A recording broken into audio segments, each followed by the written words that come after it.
বন্ধুরা আসসালামু আলাইকুম। আজকে আমি চলে এসেছি আমাদের বাড়িতে আমার ভাসুরের মৃত্যুবার্ষিক উপলক্ষে বড় একটা খরচের অনুষ্ঠান করতেছে, তাই আমি বাড়িতে চলে আসলাম। আমি দুধ কেনার দৃশ্যটা দেখাইতে পারি নাই, কিন্তু দুধ জাল দেওয়া হয়ে গেছে, এখন দই পাতবো, সেই দৃশ্যটাই সবাইকে দেখাবো। এই দুধগুলো সুন্দর করে জাল দিয়ে নিছে।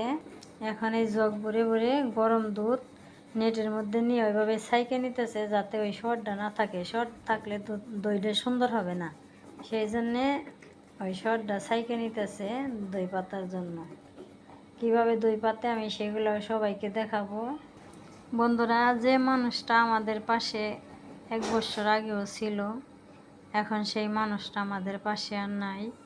বন্ধুরা, আমি যখন বাড়িতে আসতাম, আসার সাথে সাথে দেখা হওয়ার সাথে সাথে বলতো কেমন আছো, কখন আসছো, অনেক আদর করতো, বোন হিসেবে আদর করতো, বোনের মতোই দেখতো আমাকে। সেই মানুষটা আমাদের পাশে আর নাই। সবাই ওনার জন্য দোয়া করবে, উনি যেন জান্নাতবাসী হয়, আর ওনার এই খরচের অনুষ্ঠান যেন সুন্দরভাবে সম্পন্ন হয়। এই যে বন্ধুরা, দই পাতা হয়ে গেল। এক একটা পাতিলে 5 কেজি করে দুধ, এই ঘরে পাচ্ছে, আরেকটা ঘরে পাচ্ছে। চলো বন্ধুরা, তাহলে আমরা আরেক ঘরে দেখে আসি। এই যে এই ঘরেও এতগুলো দই পাচ্ছে, আর এই যে বাঁশের কাবারিগুলো দিয়ে এইভাবে উপর দিয়ে তার এর উপরে পেপার দেব, পেপার দিয়ে তারপরে খাতা দিয়ে ঢেকে রাখবো। তারপরে 4-5 ঘন্টা পরে খাতাগুলো খুলে দেখবো দই হয়েছে কিনা। এখন তাহলে গরু কাটার ওইখানে চলে যাই। এইখানে আদা রসুন ছোলা হচ্ছে, আর একজন কাঁচামরিচের বোটা ফালাইতেছে। এত আদা রসুন তো বাটা সম্ভব না, এই জন্যে এখন এই আদা রসুনগুলো সব ব্লেন্ডার করে নিতেছে। একজন একটু সিসে নরম করে দিতেছে, আর একজনে ব্লেন্ডার করতেছে। এখানে সবাই গরুর মাংসগুলো বানিয়ে নিতেছে। এখানে একটা গরু নিয়ে আসছে, আরেকটা গরু এখনো কাটে নাই। বন্ধুরা, এই গরুর মাংসের সাথে 75 কেজি খাসি মুরগির মাংস আছে। বন্ধুরা, 15 মণ গরুর মাংস আর হচ্ছে 30 মণ দুধ। আমি আমার নাতিনকে নিয়ে মাংস কাটার এখানে দাঁড়িয়ে রয়েছি, আর আমার ডান পাশে আমার বাসুরের ছোটো ছেলে পারভেজ। পুরা 2টা গরু এখানে নিয়ে আসছে, এখন মাংসগুলো বানিয়ে নেব। এই যে মাংস বানানো হয়ে গেল, এখন বন্ধুরা রান্নার মধ্যে চলে যাই। বন্ধুরা, গরুর কলিজা দিয়ে ভ্যাপসা দিয়ে খিচুড়ি রান্না করছে সকালের জন্য, তাই সবাইকে ডাকতেছে খিচুড়ি খাওয়ার জন্য। আমিও আসলাম খিচুড়ি খাইতে, সবাইকে খাইতে দিছে, এই জন্য আমিও খাইতে আসলাম। এই যে এখানে সব মাংস রান্না করছে, মাংসগুলো প্রায় শেষ হয়ে গেছে রান্না, এই জন্য আরও খিচুড়ি খাইতেছে। মোট 15 মণ মাংস হয়েছে, গরুর মাংস। এই যে ডেকগুলাই সব গরুর মাংস রান্না হইতেছে, আর এগুলোর মধ্যে সব রান্না করে রেখে দিচ্ছে। উপরে আগুনের কয়লা দিয়ে রাখছে যাতে গরম থাকে, গরুর মাংসটা জমে যায় এই জন্যে। এই যে এখানে সব রান্নাগুলো হয়েছে, গরুর মাংস রান্না হয়েছে, মাসকলার ডাউল, আর হয়েছে সাদা ভাত। এই যে এখানে ভাত রান্না হয়ে গেছে, এই যে ভাতগুলো রান্না করছে। মোট 2000 মানুষের আয়োজন করছে। এই যে এখানে ডাউল, ভাত, মাংস এগুলো সব বাইরে রাখছে। এই যে এইভাবে প্যান্ডেল সাজিয়েছে।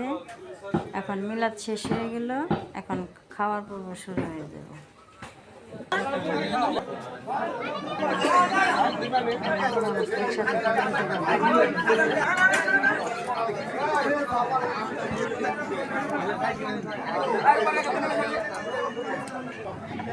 এই কতজন খাইলো হিসাব রাখছো না?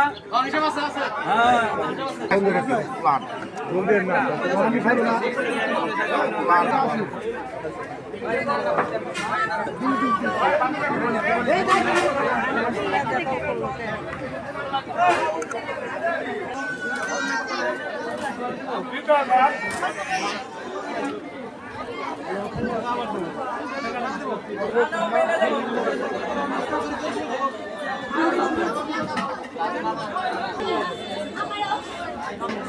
এভাবে দুই দুয়ারে বৈঠক দিয়ে দিছে। এভাবে একের পর এক বৈঠক হয়ে যেতেছে। খাওয়া প্রায় শেষের দিকে। আকাশের অবস্থা বেশি ভালো না, যে কোনো সময় বৃষ্টি নামতে পারে।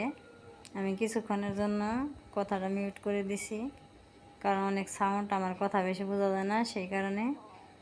আর এই অনুষ্ঠানটা আমার ভাসুরের একার নয়, আমার জালেরও, কারণ আমার জালে জীবিত আছে, সে পর্দাশীল, হজ করে আসছে, এই জন্য তার চেহারা আমি দেখাইলাম না। ভিডিওটা ভালো লাগলে অবশ্যই একটু পাশে থাকবে আর সবাই আমাকে সাপোর্ট করবে। বন্ধুরা, আমার ভাসুরের দুইটা ছেলের মনটা অনেক উদার, অনেক ভালো। আর এই অনুষ্ঠানটা খুব সুন্দরভাবে সম্পূর্ণ হয়েছে। অনুষ্ঠানটা শেষ হওয়ার পরেই কিছুক্ষণ পরেই বৃষ্টি নামছে, ঝড় শুরু হয়ে গেছে। বন্ধুরা, সবাই দোয়া করবে, ওরা সবাই যেন ভালো থাকে, সুস্থ থাকে। বন্ধুরা, আমার ভাসুরের জন্য দোয়া করবে, উনি যেন জান্নাতবাসী হয় আর আমার জালের যেন দীর্ঘায়ু হয়, সবাই কামনা করবে।